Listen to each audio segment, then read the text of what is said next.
बहुत पुराने समय की बात है।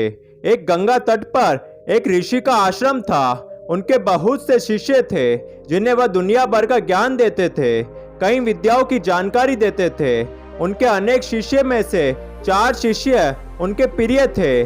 जब उन चारों की शिक्षा पूरी हो गई तो उन्होंने एक बार उन्हें बुलाकर उनसे उनकी ज्ञान के विषय में जानना चाहा कि तुमने कितना ज्ञान प्राप्त कर लिया है। ऋषि ने अपने शिष्य से कहा, मैंने तुम लोगों को बहुत सी चीजें सिखाई है, पर मैं जानना चाहता हूँ कि तुम लोगों में से किसने किस विद्या को सबसे ज्यादा पसंद किया और किसके प्रयोग पर तुम्हें सबसे ज्यादा प्रसन्नता हुई है। गुरु की बात सुनकर उनका पहला शिष्य बोला, गुरुजी, मैंने आपके द्वारा दिए गए शिक्षाओं में सबसे अधिक मंत्र फूंककर आग बुझाने वाली विद्या पर जोर दिया है। वह मुझे अच्छी तरह याद है और मैं इसका कभी भी प्रयोग कर सकता हूँ, बाकी मुझे खास याद नहीं है।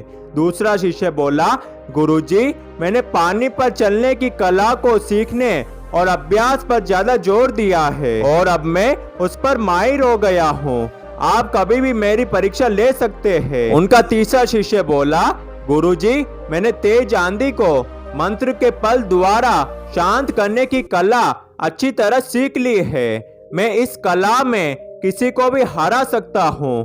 फिर चौथे शिष्य की बारी आई। चौथे शिष्य ने कहा कि गुरुजी, मेरी रुचि इन चीजों में नहीं रही।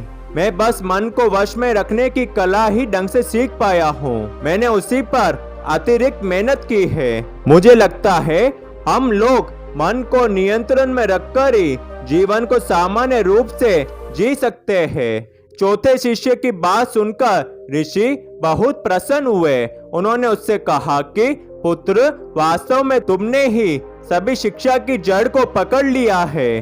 किसी भी विद्या में दक्षता हासिल करने के लिए पहले मन की गति को वश में करना आवश्यक है। गुरु ने शिष्यों को आगे समझाते हुए कहा कि जिसने मन की गति पर अधिकार कर लिया, समझ लो वह सभी तरह की मोक्ष और लोभ को जीत लेगा, जो उसके जीवन के लिए बेहद जरूरी है।